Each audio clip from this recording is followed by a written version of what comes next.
33% da população convive com a ansiedade.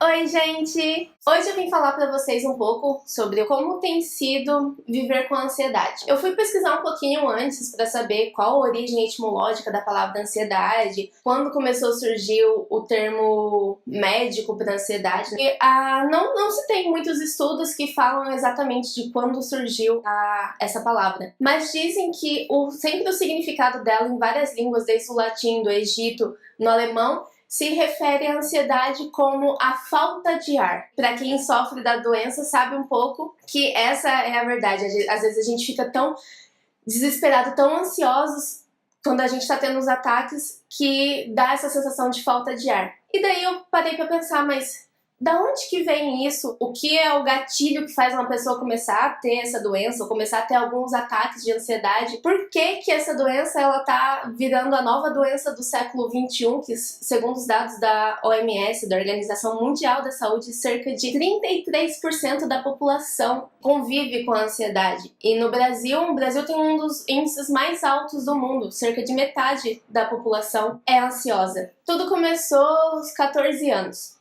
Então, aos 14 anos eu tive algumas crises, essas crises da falta de ar, a questão do desespero. Eu não conseguia dormir, comecei a ter episódios de insônia. Eu comecei a não querer me relacionar socialmente.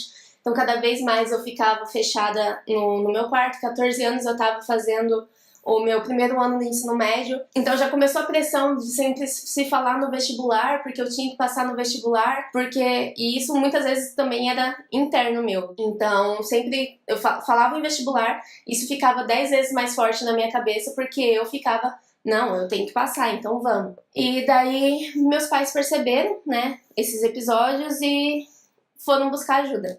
Fui consultada por um psiquiatra que nem olhou no meu rosto, na minha cara, escutou da minha mãe quais eram os sintomas e me prescreveu um remédio tarja preta. Comecei a tomar esse remédio, na hora achei que, não, ótimo, ele sabe do que ele tá falando, é um médico, é um estudado. Nós saímos de lá super confiantes, né, a gente não tinha essa análise muito crítica de talvez procurar uma segunda opinião e tudo mais. Comecei a tomar o remédio e em 2 meses aqueles sintomas começaram a passar, eu comecei a me sentir um pouco melhor. Em nenhum momento me indicaram a análise psicológica, para eu passar por um profissional, por um psicólogo, para poder discutir um pouco, conversar um pouco sobre esses sentimentos que eu estava sentindo, o que é extremamente importante. Então, depois de 2 meses tomando um remédio, eu falei, nossa, tô bem, passou. E realmente parecia que tinha passado, tava bem, tava sucesso. E a gente passou no retorno nesse psiquiatra e ele falou, não, ok, pode retirar os medicamentos, tá tudo bem, passou. Saí de lá com o pensamento mais positivo. Eu falei, nossa, não vou... acabou a insônia, eu vou dormir bem. Acabou essa sensação, essa angústia que eu sentia de estar presa assim na vida, de nada que eu tô fazendo tá indo pra frente, sendo que cada um tem seu tempo, né? E daí passou o 2º ano, o 3º ano do ensino médio e vestibulares. Já no fim do 3º ano, os sentimentos voltaram. Eu não me sentia bem, a insônia era cada vez pior, eu não queria me socializar, eu não conseguia, não era como se eu não quisesse. Era como se eu tivesse algo que me impedisse de socializar, de conversar com pessoas, de ser aberta com pessoas. Até mesmo com meus pais. Isso foi algo que me arrependo muito. Que eu suprimi muitos dos sentimentos porque eu não queria demonstrar que eu estava sentindo aquilo. Eu não queria demonstrar que tudo aquilo tinha voltado. Porque eu estava prestes, eu já tinha sido aceita em algumas universidades, eu estava prestes a sair de casa com 17 anos. Como eu iria assumir para os meus pais que todos aqueles sentimentos ruins, aquela angústia, aquela sensação que eu tava sentindo, tinha voltado e tava cada vez mais se alimentando de mim, que é essa sensação que eu tenho. Como que eu ia admitir isso pra eles se eu tinha finalmente conseguido entrar na faculdade, passar no vestibular? Então eu fui, mudei, suprimi esses sentimentos, mas no quesito da doença, eu só fui deixando ela escondida atrás de mim, que eu sempre, quando eu falo sobre ela, como se ela fosse talvez uma sombra atrás de mim, que quando eu vejo ela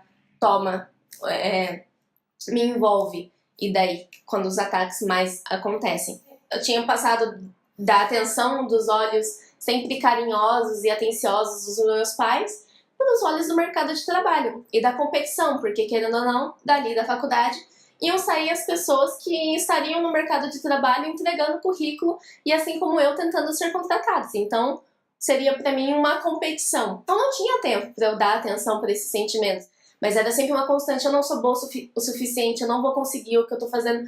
E sempre eu me dedicava bastante, eu conseguia coisas. Só que ao mesmo tempo que eu conseguia, eu não me dava aquela sensação de tipo, nossa, eu consegui. Eu nunca me dava um valor por ter conseguido algo que eu achava difícil. A partir do momento que eu conseguia, eu já procurava o que era mais difícil de novo. Então eu sempre tava numa busca meio que obsessiva por tentar ser o melhor de mim. E muitas vezes esquecendo em ser o melhor de mim como humano, como pessoa. Então eu tava sempre tentando ser a melhor profissional, a Ana profissional. A Ana pessoal, os sentimentos da Ana, a Ana como um indivíduo, eu tinha simplesmente jogado pra trás, esquecido e não tava dando valor nenhum pra ela. E... pesado. E isso me correu durante bastante tempo durante a faculdade. Quando eu consegui o intercâmbio, eu acho que é o único momento que eu realmente me senti bem, porque eu tava num ambiente melhor, eu não tinha vários dos problemas que eu tinha aqui na faculdade, que era tanto a questão do dinheiro, a questão das provas lá, porque eu tava sempre, como eu tava estudando fora, eu era a única estudante brasileira lá, então eu não sentia tanto uma pressão. Pela primeira vez eu tinha mais estudado pra adquirir o conhecimento. Não pra poder tirar a maior nota da sala, pra, meu Deus do céu, preciso ser a melhor, preciso me destacar em tudo. Ali era o único momento que eu tava aprendendo a viver e aprendendo a adquirir conhecimento. Então quando eu voltei pro Brasil, tudo voltou.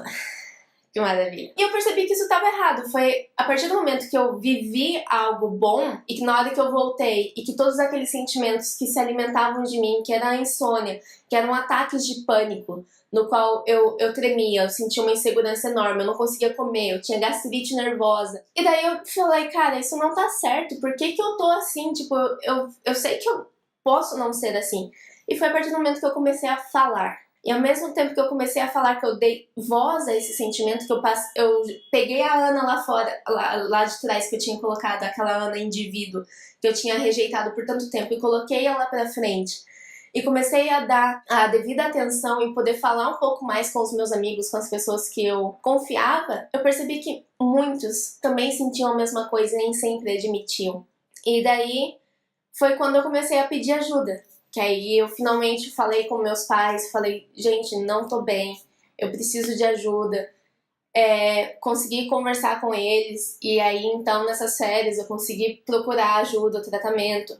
E agora eu estou no tratamento. E com isso, o que eu quero passar é que não é fraqueza, na verdade é uma luta constante. Quem tá convivendo com ansiedade e mesmo assim coloca a sua cara pra bater no mercado de trabalho, levanta da cama todos os dias. Cara, levantar da cama todos os dias é muito foda, porque dá vontade só de ficar na cama o dia inteiro. Então é uma pessoa que tá constantemente lutando. Então se você muitas vezes tá sentindo isso, se você acha que talvez tenha algo de errado com o seu ser individual, procure ajuda.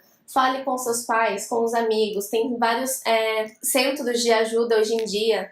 Então, eu acho que o principal é talvez dar voz ao sentimento, porque, por incrível que pareça, você vai encontrar pessoas à sua volta que vão ser tão compreensivas que você nem imaginava. E era isso que eu tive nos meus amigos. Eu tive pessoas, assim, que foram minha base, assim, para poder me levantar e procurar ajuda. A grande mensagem que eu quero sempre passar aqui no Diário de Areia é: se você não está bem de qualquer forma, fale. Dê voz a isso. Espero que vocês tenham gostado um pouco desse compartilhamento com vocês. Sigam a gente aqui no Diário de Areia e até mais. Tchau, tchau. Só há uma forma de saltar de bungee jump. Apenas salte. Quanto mais você pensa, mais difícil se torna. Pensar demais só produz ansiedade e dúvida. Pare de gritar "e se" e apenas dê um voto de confiança. Jaime Sumi.